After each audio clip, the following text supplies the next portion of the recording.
Mesdames et messieurs, bonsoir. Il est 19h45 sur ITV. C'est parti pour ce bulletin d'information. Politique pour démarrer donc ce bulletin d'information. Le Parti socialiste n'a pas présenté un candidat issu de sa formation politique à cause d'un manque d'unité et d'animation du parti.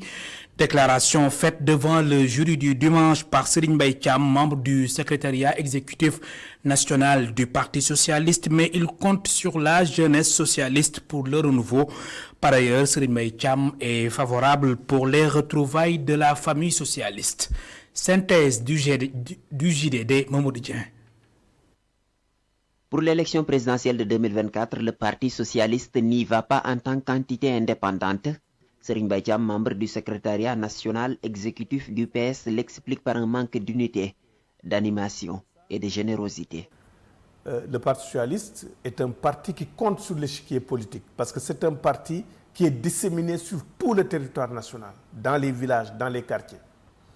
Mais je crois que la générosité, l'unité, la solidarité qu'on devait avoir à tous les niveaux, c'est une responsabilité collective, ce dont je parle, ne nous a pas permis, avec l'animation et la vie du parti, de pouvoir être en mesure de présenter un candidat. Et en même temps, nous avons pesé cette décision-là de présenter un candidat par rapport à rester dans la dynamique unitaire de Benno Bokk Yakaar pour continuer à mettre en œuvre le plan Sénégal émergent qui a produit des résultats. Le PS se range donc derrière le candidat de la coalition Benno Bokk Yakaar, mais le cadre socialiste compte sur les jeunes de la formation politique pour un renouveau. En politique, on ne vous fait pas de cadeau.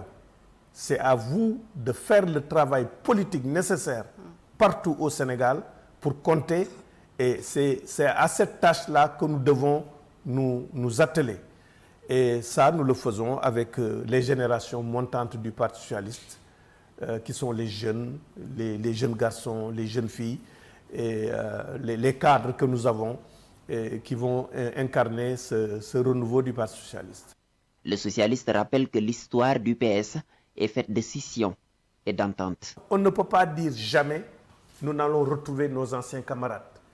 Et la preuve, au-delà du Parti socialiste, la gauche a eu des assises et dans un processus pour essayer d'avoir l'unité des forces de gauche. Le Parti socialiste a été partie prenante à ce projet de la gauche pour l'unification des forces de gauche, qui n'était pas un projet électoraliste pour l'élection de 2024, mais qui va au-delà. Et dans ce processus-là, nous sommes avec nos anciens camarades du Parti socialiste, avec lesquels on a travaillé. Naturellement, on va se retrouver. Mais ce n'est pas quelque chose qu'il faut décréter. Parce que si on le décrète, ça va être superficiel et ça ne va pas tenir. Serigne Mbaye Thiam demande à ses camarades socialistes de serrer les rangs derrière le candidat de la coalition Benno Bokk Yakaar, Amadou Ba, pour une victoire éclatante de la majorité à l'élection présidentielle. À l'instant, la synthèse du jury du dimanche avec Mamadou Dieng. Environnement et cadre de vie, la dépollution de la baie de Hann est en cours. Le projet sera achevé en septembre 2024, tout comme le centre de traitement des eaux usées. C'est une révélation du ministre de l'eau et de l'assainissement. Serigne Mbaye Thiam explique ce retard par la non-qualification des entreprises qui avaient souscrit à l'appel d'offres. Je vous propose de l'écouter. Il est au micro d'Aïssata Ndiaye Fall.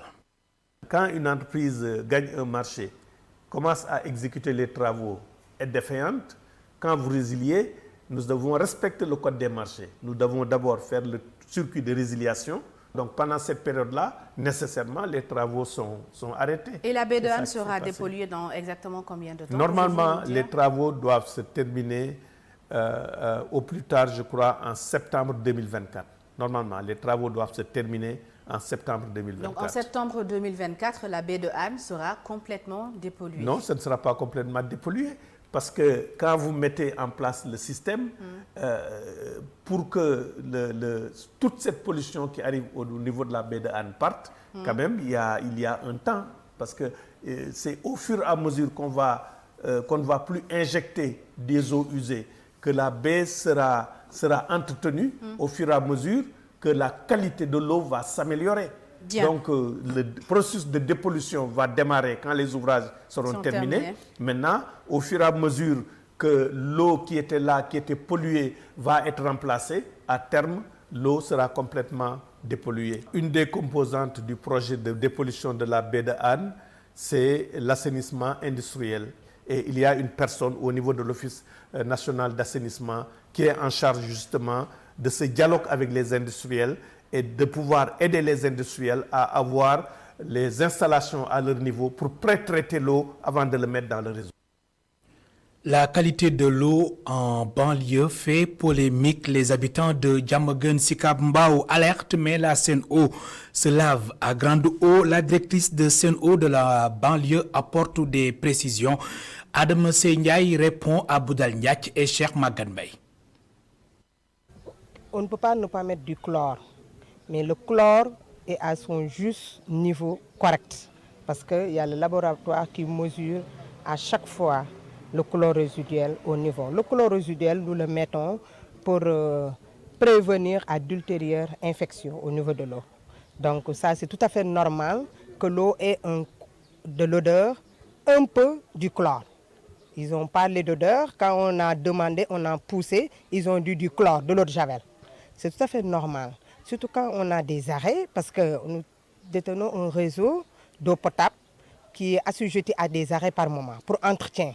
Et quand nous avons des arrêts d'envergure, eux ils sont en bout de réseau, c'est tout à fait normal qu'on augmente un peu le chlore. Si cette borne reste toute la nuit sans être utilisée, que l'eau qui stagne dans la conduite puisse, avec le fer, se décompose un peu et donne un peu d'eau rougeâtre. Et ils disent quand ils puissent une à deux bassines, ça disparaît. Mais je vous assure que l'eau est à 100% potable, ils l'ont dit. Personne au niveau de la banlieue n'a jamais eu de problème de potabilité ou bien de maladie ou quelle que soit de nature parce qu'il a bu l'eau. Nous tous, nous buvons l'eau. C'est potable et c'est la denrée la mieux contrôlée, mieux au niveau de la banlieue. Nous avons 228 échantillons bactériologiques au niveau de la banlieue. Donc pour dire que rien ne nous échappe au niveau de la banlieue.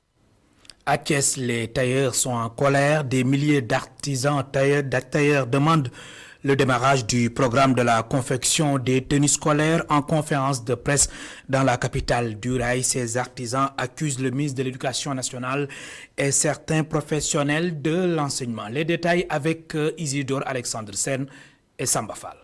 Regroupés au sein de l'association des tailleurs de la région de Thiès, des artisans réclament la deuxième phase de la confection des blouses scolaires. Lors du Conseil des ministres qui s'est tenu à Thiès avec tout son gouvernement, tous les engagements pris par le président de la République ici à Thiès sont respectés et exécutés, sauf l'instruction donnée par le président, son Excellence M. Macky Sall, pour la relance des blouses scolaires n'a pas respecté par le ministre concerné, sans me souvenir d'un vieux artisan qui disait, il l'avait même écrit devant le portail de son atelier: chacun a son métier, la photo est le mien. C'est cette phrase qui m'inspire de dire aux enseignants, aux directeurs d'école, aux IF et IA, je cite, à chacun son métier, nous, le tailleur est notre mien. À les en croire, le chef de l'État avait donné une instruction dans ce sens, mais la directive tarde à se matérialiser. Vieux et ses camarades accusent le ministre de l'Éducation nationale. Le blocus de deuxième phase des blouses scolaires, c'est à partir du ministère de l'Éducation avec son ministre Cheikh Omar Anne, qui dispose le budget des blouses scolaires pour les 3 ans programmés. Mais tout à fait le contraire avec le ministre Cheikh Omar Anne, qui est injoignable. Pour rappel, en 2021, l'État du Sénégal a mis en place un programme de confection de tenues scolaires pour un montant de 30 milliards de francs CFA sur 3 ans. À l'instant, notre correspondant permanent à Thiès, Isidore Alexandre Sen. Le collectif des producteurs du bassin arachidier demande au chef de l'État de nommer un ministre de l'Agriculture le plus rapidement possible après la démission du ministre de l'Agriculture, de l'équipement rural et de la souveraineté alimentaire, Aly Ngouille Ndiaye. Le collectif a effectué une visite dans les champs, plus précisément dans la zone des Niayes. C'était en présence de Sékou Diallo et Astou-Mbaye. On ne parle plus de bassin arachidier dans la zone de Pastille. Cette localité est devenue un important bassin agricole. Les terres fertiles et les climats propices permettent la culture de différentes spéculations, notamment le riz, les arachides et les légumes. C'est une région très importante pour atteindre l'autosuffisance alimentaire au Sénégal. Cette zone est apte pour l'agriculture hivernale, mais aussi pour l'horticulture. Moi qui vous parle, je cultive du riz de la vallée, mais aussi du riz plateau. Je vous assure que pour un hectare de riz cultivé, je peux rester pendant une année sans acheter du riz. Je vais même profiter de cette récolte pour vendre. L'horticulture est également très développée dans cette zone. On y cultive presque toutes les variétés de légumes. Mais l'État doit accompagner le programme de l'horticulture dans cette région. Il faut que les projets viennent nous accompagner ici. Les maires doivent également faciliter l'accès à la terre. Le président du collectif des producteurs du bassin arachidier demande au président de la République et au chef du gouvernement de nommer un ministre de l'Agriculture, Saloum Saloum. Nous n'avons toujours pas un vrai ministre de l'Agriculture et je pense bien que Dr Macoumba Diouf peut faire l'affaire. À quelques jours du Gamou de Tivaouane, le champ des courses fait peau neuve. Les talibés Tidjane du Daïretoul Moustarchidine Wal Moustarchidati de Serigne Moustapha Sy ont nettoyé comme à l'accoutumée ce grand espace. Cheikh Ahmed Tidiane Sarr est le porte-parole du jour. Je vous propose de l'écouter. Il est interrogé par Isidore Alexandre Sen et Samba Fall. Se sont donné rendez-vous ici depuis le petit matin. Et en moins d'une heure de temps, ces champs de courses-là, qui font pas moins de 10 hectares, ont été balayés et nettoyés. Cela témoigne encore une fois de leur détermination et de leur engagement pour la cause du guide Cheikh Seydi Mohamed El Moustapha Sy. Et au nom de ce guide Cheikh Mohamed El Moustapha Sy, nous leur adressons nos remerciements et nos félicitations, espérant que nous allons les recevoir très bientôt ici pour la célébration de la nuit de la naissance du prophète Mohammed sallallahu alayhi wa sallam. Hivernage, mais nous, le comité d'organisation a déjà pris toutes les dispositions parce que nous avons mesuré donc, la situation et nous savons le contexte. Toutes les mesures idoines et matérielles ont été prises par le comité d'organisation. Que ce soit au niveau sanitaire aussi, nous avons une commission santé et les mesures préventives ont été prises aussi pour protéger les fidèles qui vont venir.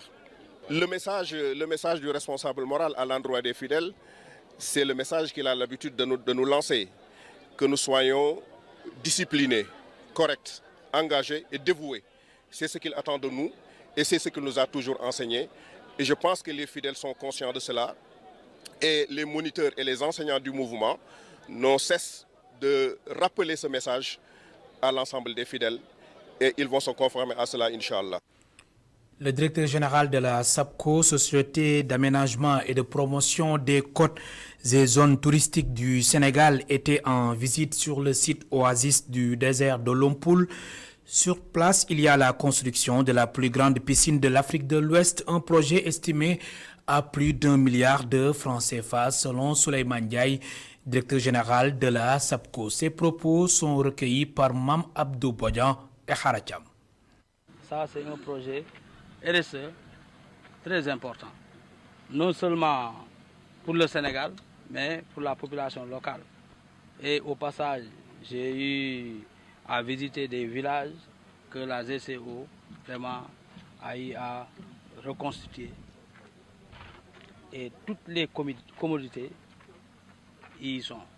Donc c'est l'occasion vraiment de les remercier et de les féliciter. Quand on parle d'exploitation minière, les gens pensent surtout aux différentes conséquences. Mais, alhamdulillah, ici, tout le monde a vu que c'est un investissement, c'est un projet très innovant qui va contribuer à la relance du tourisme, n'est-ce pas? Et ça va aider également les exploitants qui étaient au niveau de Lompoul de venir vraiment s'implanter ici dans cette oasis. Je rappelle que cette oasis, même la piscine, fait 2 fois la piscine olympique, n'est-ce pas? Et c'est la plus grande piscine même, on pourra dire, de l'Afrique de l'Ouest. Donc c'est important. Bon, le coût de l'investissement, certainement, l'entreprise pourra y revenir. Au début, ils avaient prévu 1 milliard, mais actuellement, je sais que le coût a largement dépassé cela. Et ça va générer plus de 100 emplois, c'est important, ça va générer plus de 100 emplois. Et nous aurons également plus de 120 coursages, donc c'est important. La SAPCO Sénégal est le bras armé de l'État en matière d'aménagement touristique. Actuellement, ce site-là, ça va nécessiter d'abord une déclassification par décret présidentiel. J'ai échangé avec les services des eaux et forêts. Nous allons saisir le ministère de l'Environnement et vraiment tout ce qu'il faudra, l'État va le faire. Le chantier est dans un état d'avancement très satisfaisant. Et bientôt, dans 1 mois, quand vous revenez ici, vraiment vous allez trouver que le chantier... Kaolack a reçu un important lot de matériel pour la modernisation du réseau géodésique. Objectif, la réalisation d'un bon aménagement du territoire et une bonne gestion foncière avec des données exactes. C'est ce qu'a fait savoir Mamadou Djigo. Il est le directeur général de l'ANAT, Agence nationale de l'aménagement du territoire. Écoutons-le au micro de Sékou Diallo et Astumbaï. Nous sommes à Kaolack aujourd'hui pour réceptionner 2 stations GPS permanentes dans le cadre de notre coopération avec la GIZ. Comme vous le savez, lors de la validation du plan national d'aménagement et de développement territorial du Sénégal, il y avait un point essentiel qui avait été retenu par son Excellence, Monsieur le Président de la République, Monsieur Macky Sall, qui avait voulu qu'on modernise le réseau géodésique. Vous savez, nous avons un réseau qui est un tout petit peu vétuste pour avoir des prises, pour faire des levées topographiques, pour faire du travail de terrain, du travail de cartographie ou de tout autre même, quand on intervient au niveau de l'espace. C'était la croix et la bannière, ce qui fait qu'aujourd'hui, nous sommes très heureux, très contents du fait que la GIZ nous accompagne dans cette modernisation du réseau géodésique. C'est pour que demain, si ceux qui font les routes, la GEROUTE, veut faire des mesures exactes, en fait, précises, qu'on n'ait pas la difficulté de les faire. C'est valable aussi pour ceux qui font de l'assainissement, c'est valable pour la gestion des inondations, mais c'est aussi par rapport au recueil de données, des données géospatiales en quelque sorte. Hors du Sénégal, pas de nouveau bilan au Maroc. Après le séisme du 8 septembre, le Royaume a entamé un programme de reconstruction. Il débutera ce lundi avec des aides financières pour les victimes ayant perdu leur logement. Concernant les blessés sénégalais, un nouveau cas a été dénombré. Selon le consulat du Sénégal à Casablanca, son état est stable. Fatou Kiné Diop, bonsoir. Bonsoir Elhaj Malik. Ici au Maroc, l'heure est à la reconstruction. Ce recensement de la population sinistrée va débuter ce lundi dans toutes les localités.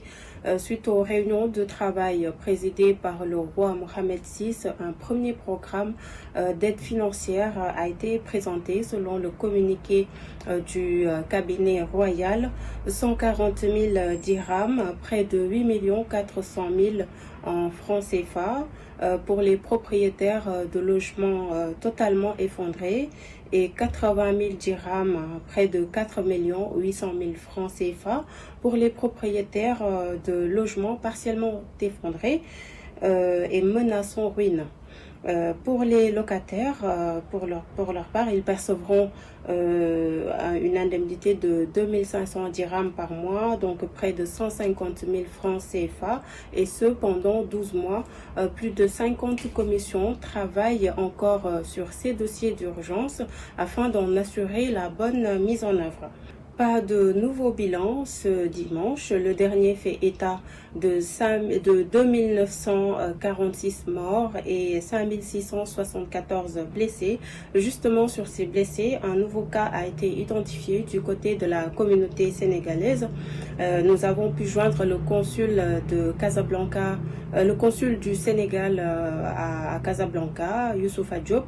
Il nous a informé qu'il s'agit d'une étudiante établie ici à Casablanca. Le consulat a pris toutes les mesures nécessaires pour la prise en charge de son état et c'est actuellement stable. À l'instant, la correspondance particulière de Fatou Kiné Diop, journaliste sénégalais établi au Maroc. Voilà, mesdames et messieurs, c'est la fin de ce bulletin d'information. Merci de nous avoir suivis. Bonsoir.